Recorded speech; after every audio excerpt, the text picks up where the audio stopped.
Meghan and Harry really are very, very hurt and upset, as one can imagine, about the ongoing battles that they've carried on with senior members of the British monarchy. Now, if you look at both sides, of course, we know only too well just the hurt, grief, and of course the upset that Meghan and Harry have caused those senior members, like His Majesty the King, the Prince and Princess of Wales, even the Duke and Duchess of Edinburgh. Let's not forget, Sophie had to share that rather long, some might say, carriage journey opposite Meghan Markle, or sat next to Meghan Markle. Can't have been easy, but of course Sophie's made of stern stuff. But on the other side of the coin, as we often say here on the show, you can understand with impartiality how this is very confusing lines. And as ever, let me explain. Hi, good morning. Nice to see you. Hope you're well today. Whatever you're doing, let's have a nice, lovely wave. Isn't it nice to be here in the throng of history? That's right. Westminster Abbey, a beautiful place. You spend hours here, actually. It's just, well, wherever you turn, wonderful history. Nice to see you, as I say, though, and welcome one and all brand new subscribers. Now, the story I really wanted to share with you, and this comes from a very good source, and when you think about it, you can understand the parallels of why people feel slightly miffed, to say the least. You see, the bottom line is, if you are Meghan and Harry, you wanted to do this half in, half out.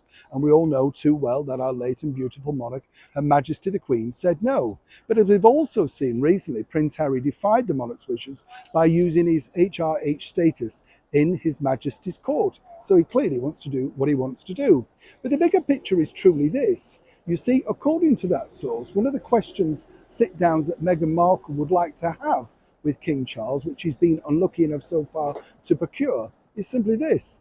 There is simply one rule for one and one for the other. And she simply cites this, according to that source, and as ever, allegedly.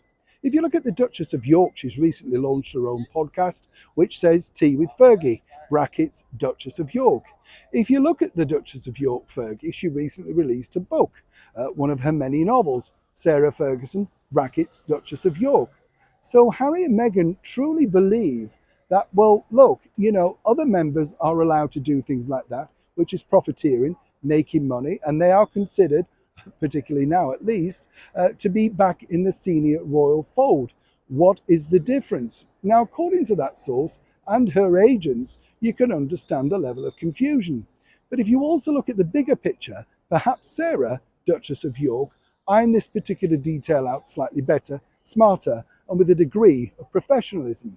People do attack Meghan Markle, and you can understand this because she bills herself as Meghan, Duchess of Sussex. You can also understand, well, there you have somebody doing exactly the same, books and podcast. Somebody, somehow, needs to explain the differentials between Sarah Ferguson and the Duke and Duchess of Sussex. While Sarah doesn't necessarily undertake any charitable events on behalf of His Majesty the King, she's always been open to that particular offer. And for Fergie right now, seemingly she's very much back in the fold, which could be the next stage. As we know, she is still very good friends and living with her ex-husband, the Duke of York, Prince Andrew. He's currently zipped off any list and dealing in any charitable events. So you can see the problems that the King has. But according to that good source, Meghan Markle and Prince Harry truly believe it's simply one rule for one and one for another. And that's all they were asking for when they sat down to discuss their Megxit, way back in 2020 opposite Her Majesty the Queen. Now, do you know what the problem is? Neil Sean in the very heart of London.